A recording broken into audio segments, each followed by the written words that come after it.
mangwanani akanaka. Tinokuchingamidzai kwese kwamungava muri kumativi mana enyika. Chirongwa chedu chemuzuva ranhasi taunzirwa neumwe muteereri wedu anzi mukomanashi. Ini ndiri kudombo shava asi ndiri kutengesawo musha une 2 acres 5-roomed house yakavakwa kudhara. Pane mugodhi, pane blare toilet, fenced and close to all facilities, i.e. roads, schools, clinic, shops and zesa. Water table is very high, ideal for projects. Kune avo vanoda musha, hoyo musha anzi uri kudombo shava, only 36 kilometers kubva muHarare.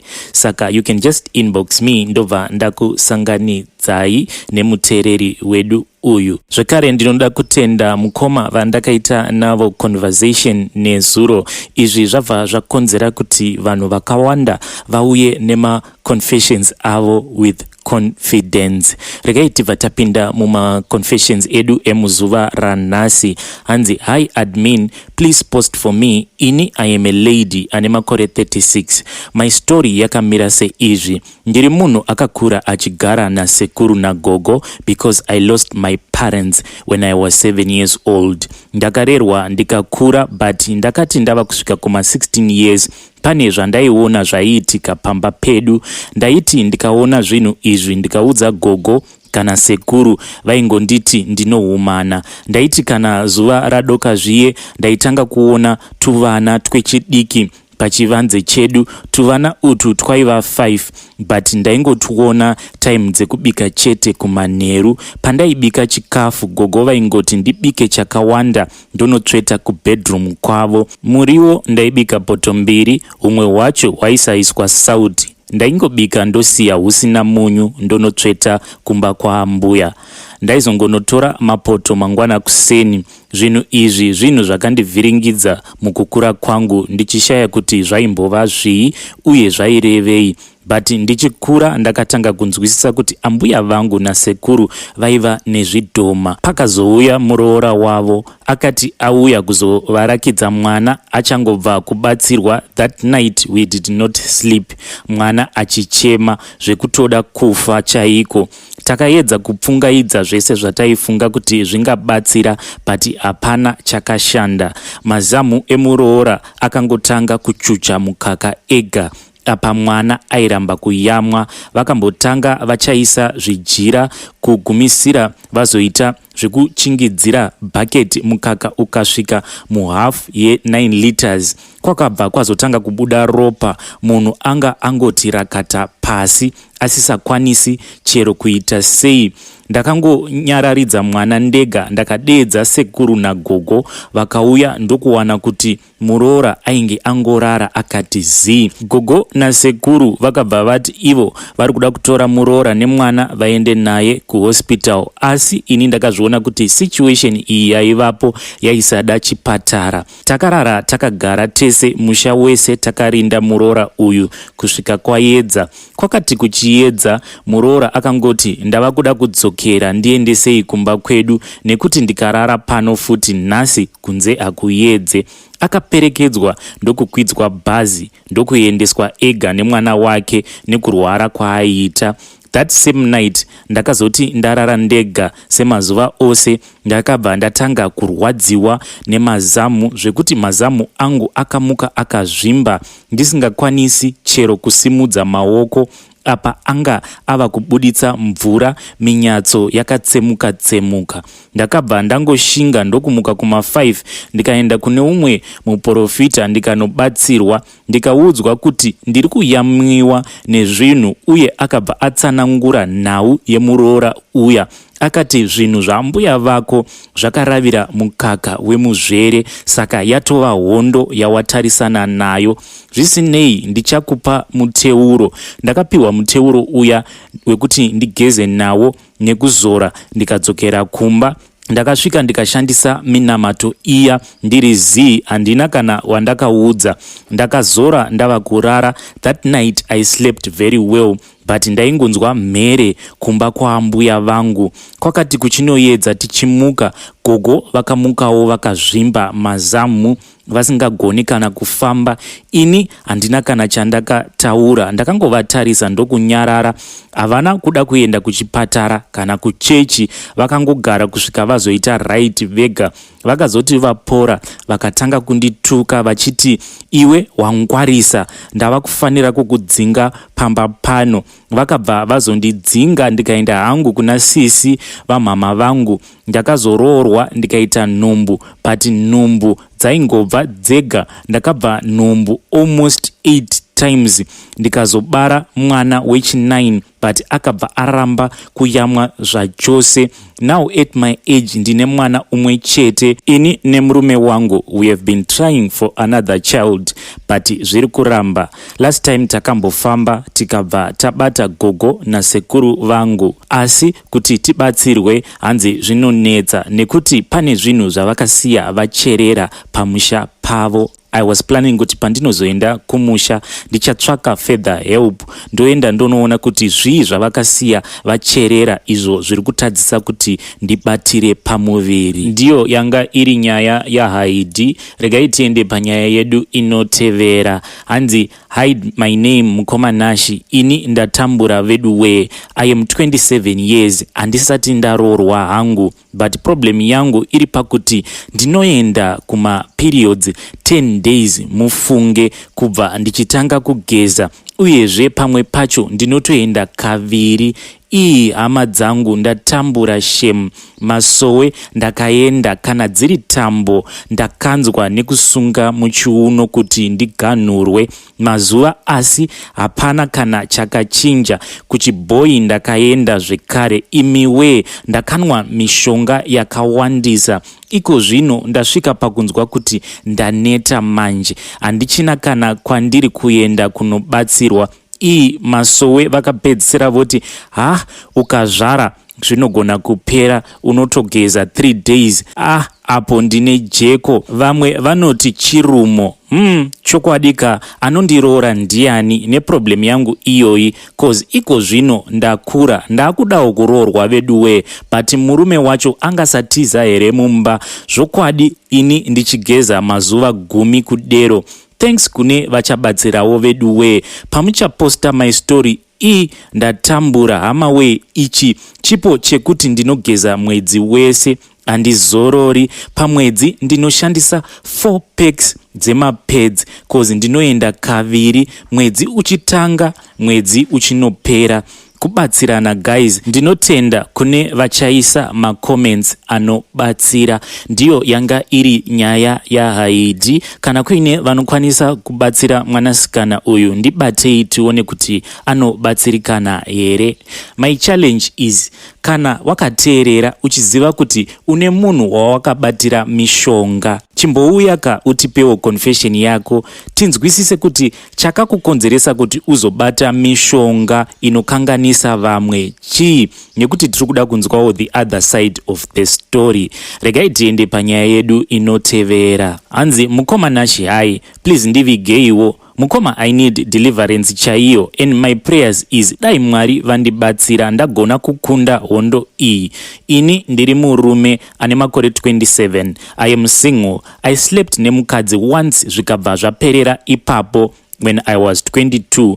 Dambudziko rangu ini ndinonzwa kuda vamwe varume. Izvi zvakatanga ndiri kuchikoro primary level, pandaibatiswa nhengo nemuzukuru wangu na step brother wangu. So mweya wekuda kuona nhengo dzevamwe varume wakangokura uri mandiri.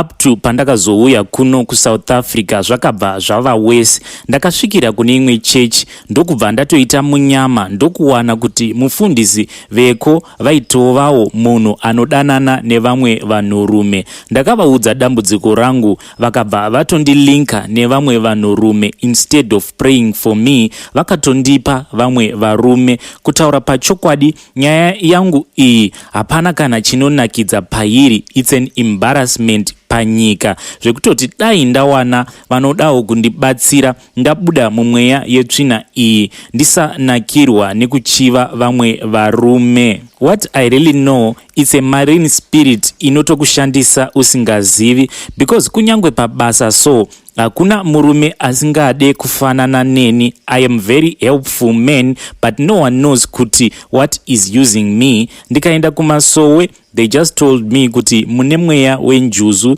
so ndinokumbirawo muri yezimbabwe mundibatsire. Ndava kudawo kutevera Mwari mumweya nemuzvokwadi. Vanotuka tukai vanoda kundibatsira admin vachakusenderai namba dzangu, ndatenda. Ndiyo yanga iri nyaya yahaidhi veduwe. Nyaya dzacho kana dzafunga kuuya musi iwowo dzinobva dzangopinda dzakatevedzana. Regai ndiverenge yandakareceiva after ndareceiva confession yandabva mukuverenga. Hanzi, hello mukoma, ini ndinogara nemudzimai, tine vana vedu vaviri. Last year hanzvadzi yemudzimai yakauya kuno kuPretoria kuzotsvaka basa. Mudzimai akazoenda kuZimbabwe, tikasara tiri vaviri, ini naTsano. Takazotanga kudanana ini naTsano vangu. Ini ndanga ndafunga hangu kusiya mukadzi wangu nokuti ini naTsano tiri kudanana for sure. Ini naTsano tinoita zvose zvinoitwa mubedroom, asi tinozviita zviri zvemhando yepamusoro.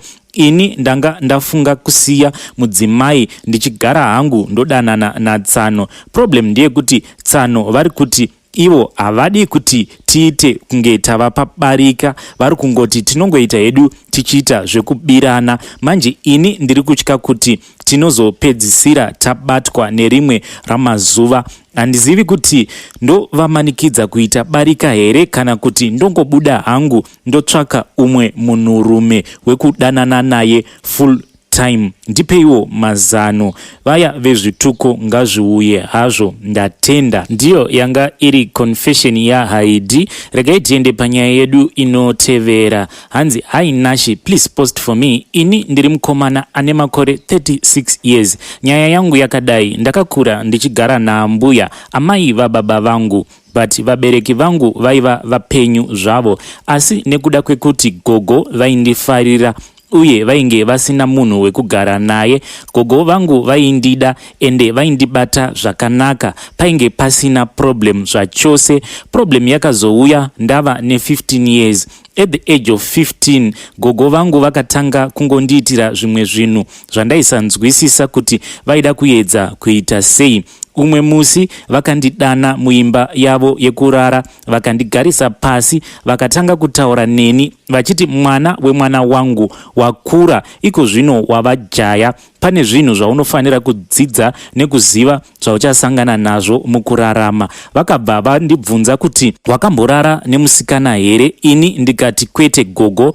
Then she said to me, ndinoda kukudzidzisa ende kukuratidza kuti musikana anoitwa sei kuitira kana wazova nemudzimai. Vakatanga kundibata nhengo yangu vachindibvisa hembe. Ndakaedza kumboramba, but she said to me, ndiri kukurayira sagogo vako, hapana kana dambudziko. Vakandibvisa hembe dzese, vakandibata-bata kusvikira vazonditi uya pamusoro pangu. Ndakaita sekutaura kwavo. Ambuya vangu vachibva varara neni, vakaramba vachizviita zvinhu izvi kusvika vava kutouya kunorara mubedroom mangu. Iniwo ndakasvika pakujairira, ndikatanga kutozvifarira.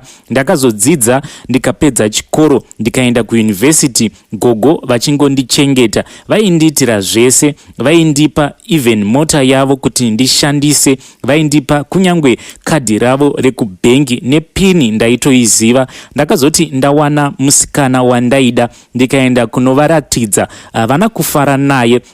She rejected almost 5 girls kusvika ndazvoudza kuti handichavateerere. Ndakazoenda nemusikana wandakazopfimba kuvabereki vangu. I introduced ye, vakamuona, asi gogo handina kuvaratidza. My dad vakabva vazonoudza gogo about the girl. Gogo ndokundideedza. She said to me, une nharo, ndinoda kuona kwauchasvika nenharo dzako. Above all, iwe uri wangu, ndini ndakakurera ndega, ujaya ndikakubvisa ndega. Hapana kutora 2 months musikana uye akabva andiramba. I tried to fix everything, but hazvina kushanda. Kubva ipapo handina kuzombodiwa zvekare muupenyu hwangu. By that time I was 28. up to now handizivi chinonzi munhukadzi. Gogo vangu vakazoshaya pakaverengwa will ravo everything was in my name, ndainge ndakasirwa zvese. Now ndinoti kana ndakarara ndinorota vachiuya kwandiri vasina kupfeka, tobva taita bonde zvekuti ndinosvika pakurasa mbeu kutotesa mablankets chaiko. I am here to seek help. Please help me. Vanokwanisa, I'll be following mu comment section. My life has become a misery. No mwana, no wife, nothing at all. Ndiyo yanga iri confession ya ID. Regai tiende panyaya yedu inotevera. Hanzi Nashi, please hide my name. Muna 2008 to 2009 ndakabva kumba kurutenga ndichienda ku Beitbridge. Ndaiti kana ndikashanda mu bridge ndobva ndawana zvimari zvekuti ndikwanise kuenda ku South. Ndakati ndasvika ku Beitbridge ndikatanga kushandira vamwe amai vaiita zvekubika sadza vachitengesa. Ndakashanda zvakanaka paya uye vaiva nemoyo wakanaka, asi mukoma iko zvino ndine mazuva andinozvibvunza kuti ko nyama yataibika tichitengesera vanhu yaibvepi. Ini handitozivi, nekuti kana iri huku taitotumwa kunotenga huku dzacho, asi iyi yainzi ndeye mombe. Waingoona murume wacho auya nechisaga chenyama totonzi bikai. Apa waingoti kana ukabika nyama iyoyo nyangwe iri shoma sei yaibva yatozara poto. Ndikazvifunga mwoyo wangu unobva watosimuka, nekuti for 3 months ndiyo nyama yandaidya. Ndakazoti neumwe musi ndikaona mubhuti remota yemurume wavo mune musoro wedhongi. Munoziva ndakarutsa, ndakazosiya hangu basa ndikauya ku South. Now amai ava vandaishandira vava nezvimota zvinoyambutsa vanhu paborder, but kuma 2008 uko vanhu vakambodyiswa nyama yemadhongi veduwe. Ndiyo yanga iri confession ya Haidi. Kana makateerera muri ku Beitbridge tinokumbirawo kuti tiudzeiwo kuti izvi zvakamboitika here kuti vanhu vaitengeserwa sadza nenyama dzemadhongi. Regai tiende panyaya yedu inotevera. Chekutanga ndinoda kukumbira ruregerero kune avo vanoti havafariri ma voice note, asi dzimwe nyaya dzacho dzinotoda muchizvinzwira moga munhu achirondedzera nyaya yake. So I'm going to play this voice note yandakareceiva ku WhatsApp. Makadini mukomana ashe mundichinjire voice rangu. Ndoda kutaurawo secret yangu, ndikuonawo wachingofumurawo zvinhu zvavakaona muupenyu. Ndaigara ndine banditi musikana ndaigara ndingorwara saka ndaingofara ngonamata chechi dzemweya. Ndaimboenda kujekenisheni ndikamboenda ku ZCC, saka ndakazoti ndawanikwa manje ndakarwara. Ndairwara mukomana ashe, ndarwara kudaro, saka hama dzangu dzakasvika pakuzonditora. Saka ndaenda kumba kwehama yangu, apana ndava pakoma mukomana ashe kuti ndakatomborayira naka. Chakati changu ipai ningi mundichengeterewo vana vangu. Saka ndobva imwe hama yanditora ndanogara nayo. Saka ndagara nayo ine imwe minamato yanga inayo so. Saka muzati unonzi kana wakurwara zvokuda kufa unoona zvese. Saka munamato iyoyo yaiva chigubhu so chachine mvura, asi mvura yakaiswa bepa reBhaibheri. Saka ndakaudza kuti hama, bepa iri reBhaibheri riri kuchinja richiita munhu ari kuuya kudozondidzvinya.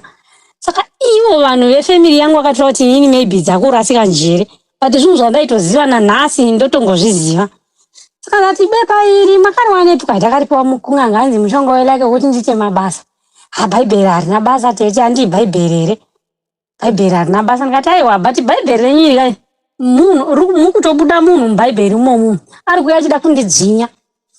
Saka vava vasingazvibhilivi. Saka vakazodini, vakazodzokera kuda maybe kunganga kuya vakanochinja vakarasa. Saka varasa kudaro mai takamboita pakakutukana chiya indinamata apostori Johani maso wechishanu. Saka pakambozovhurwa family group. Ravhurwa family group iroro, vanhu vaiti mufamily medu mukoma mune dambudziko rekuti vasikana vanongoenda vachidzoka, asi inini mumba mamai vangu manje vasikana vose vari pavarume. Saka pakavhurwa family group, vamwe vachiti isusu hatisi kuvarume tinongoshamisika, vamwe vari kungoinda pavarume kuchirehwa imba yamai vangu inini vari pavarume vari kugara zvakanaka chichi. Saka inobva ndapindwa ndikati aiwa, kugara pavarume hakusi kutogara zvakanaka but kutoshinga neminamato.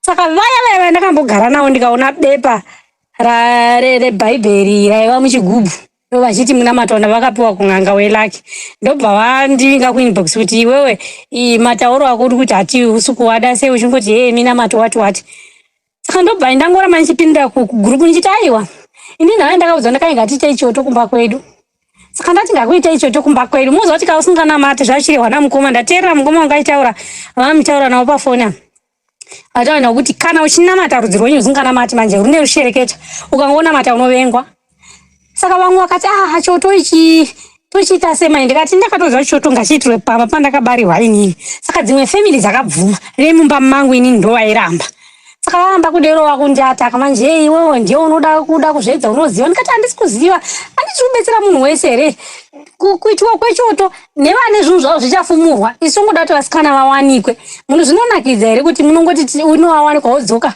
munorera vazukuru zvisinganakidza hazvifadzi saka tadaro takatukana saka ivo pavakandituka manje vakandivinga kuinbox vakatanga kunditukira pagurupu ndobva ndabuda zvangu mugurupu ndangoti asi makandimaka kai ndobva ndabuda mugurupu akundivinga kuinbox ndobva ndadini ndaona kuti akutaura kunonetsa ndobva ndavabhloka saka ndavabhloka vakazondituka vachitumira vamwe sisi mameseji ndobva ndataiwa zvishoma izvi ndobva ndachivaudza zvese zvandaiona kuti maiti ndiri kurwara njere mazuva ayaya imimi ndichiona mune bepa rebhaibheri makaromba imimi ndakazvibata kudhara but ndasingakuudzii ndakazviprofitwa kudhara kumasowe munhu waibuda muchigubhu chenyu muchiti bhuku rebhaibheri aida kuzondidzvinya aida kundidzvinya sei ndakarasa wani ndikati aiwa muna kurasa makangonorasa bhuku imi asi makapiwa chava chimwe chinhu saka shuwa vane vada kuti ufe nadzo secret idzodzo saka aibva ipapo chero nanhasi tongotaudzana zviya zvongoti makadini makadii but hapana connection saka ndoda ngoti hama dzangu dzimwe dzekunze uko vazive kuti kana murudzi makarombewa ukangogara wapiwa ziso rokuti uone kuti mune uromwa chisimba naMwari nekuti ivo chavane vachida kungoti vakuzodzerei mese uromwa vasikana vasawanikwa zvikwambo zvavo zvichikutai vakadzi ivo vachigara zvakanaka munongoda unzi mufire murima chete saka kana ukatonamata ukatova ziso rine raunenge wapiwa kutorota hope ndaiga ndingorota hope nchitaura anopenga uyu ndakatombopuwa nickname anopenga uyu ndaitonzi machenje gwana kuti svakangwarisa ungoti zvarotawo taura anopenga asi nanhasi ndichiri ngonamata ndakunamata joini masowe echishanu saka ndoda ngoudza vamwe vandonzi vangu vachichema murudzi rwangu munyama chichi zvimwe zvinhu zvinongopera nekunamata mukomwana acho handisi kutambura vari kutongondiata kana nhasi asi ndinongoimba naMwari kurwara kuya kwandaita kubva pandakazvifumura zvavanani mazuva ndisandatozvifumura ndairwara mukoma zvekuti ndaiti kungorwara ndotofona foni vouya vozama kudini zvichiramba saka ndikazoona mumwe muprofita akati kana vanhu ivava ndivo ndidzo nhumbu dziri kuda kukuwadza idzi ndikati ndosizvirota but ndaingoti kuda vamwe vengi vano vakapfeka fesiji dzevanhu vemumba medu asi ndo nhau yacho mukoma muchinjewo vhoisi rangu saka ndangoti ndisheyewo secret hanzi haishe kufanayo chero chingava chii munhu anonzi ngareurwe saka ndikuti makazeni angu hatina matei marudzi munorema umu marudzi ndo munorema hatina matei chako ungava unonamata chechi ipi udza Mwari kuti Mwari ndimakandisika ndiwe panyika chai kuda kwenyu usakundwa kana kushandiswa nezvikwambo iwewo ukapikirwa kuti usagara mukati memba ramba kushandiswa nemhepo yepasi nekuti Mwari hapana munhu akasika achiti anogara asina murume kana kuti asina mukadzi kushandiswa nemweya werudzi ivo vachidya upfumi hwako iwo uchitambura uchigara nogodze zvironda ndozvandoda ngoti gurupu richivewo mukoma vadiwa vateereri ndiyo yanga iri confession ye-one of our listeners. For today ndiwo ma-secrets nema-confessions atanga tiinawo. Until we meet again, tongoti happy secrets and confessions.